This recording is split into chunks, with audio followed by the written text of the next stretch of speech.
Christmas break is waving, pero hindi na kailangan ng mga mamahaling hotel at resto para i-pause ang stress. Dahil sa nature lang, sapat na. Let's change the game at subukan ang life-changing na pagka-camping. Backpack, check. Handy cooler with fresh meal essentials, all set. Commute 101 with trekking at river crossing.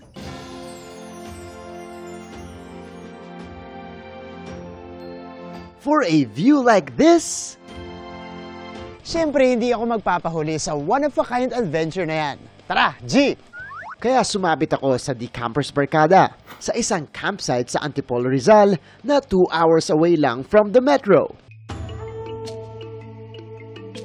Kailangan lang ng tent at ilang outdoor essentials. At hanggang 700 pesos na panggastos, sold na! Pasok na raw dyan ang round trip pamasahe, pati budget sa pagkain, na sila rin mismo ang nagluluto. Ayan po, kakatapos lang nila mag-set up ng tent. Ngayon po, ito natin may usok-usok pa. Nagluluto na sila ng pagkain. Ano niluluto mo? Bali, magluluto po kami ng sinigang na hipon sa kawayan, sa bamboo. Pinapakuluan na po namin ng tubig, yung bamboo. Inihaw na baboy yan, ma'am? Yes, liempo po.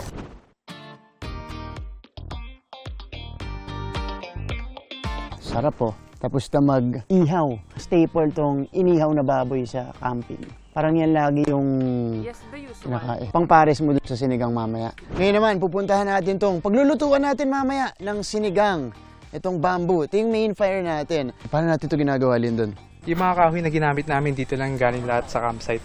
Pati yung kawayan namin, dyan lang din ang galing. Binabantayan lang namin na hindi masunog yung kawayan by turning yung mismong kawayan habang nagpapakulo ng tubig.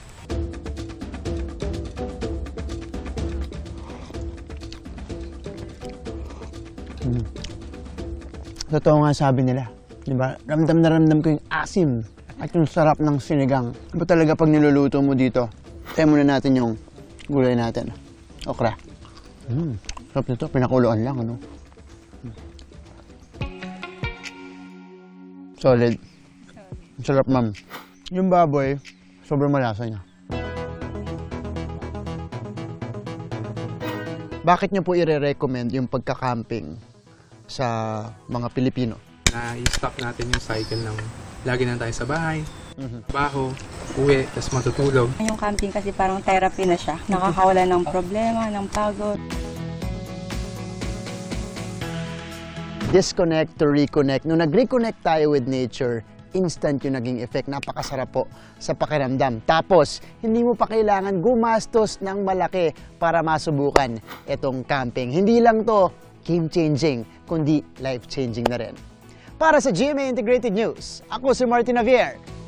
Changing the game! Mga kapuso, samahan nyo kaming tumutok 24 oras. Bisitahin at mag-subscribe sa GMA Integrated News sa YouTube. Sa mga kapuso abroad, bisitahin ang GMA Pinoy TV at www.gmanews.tv.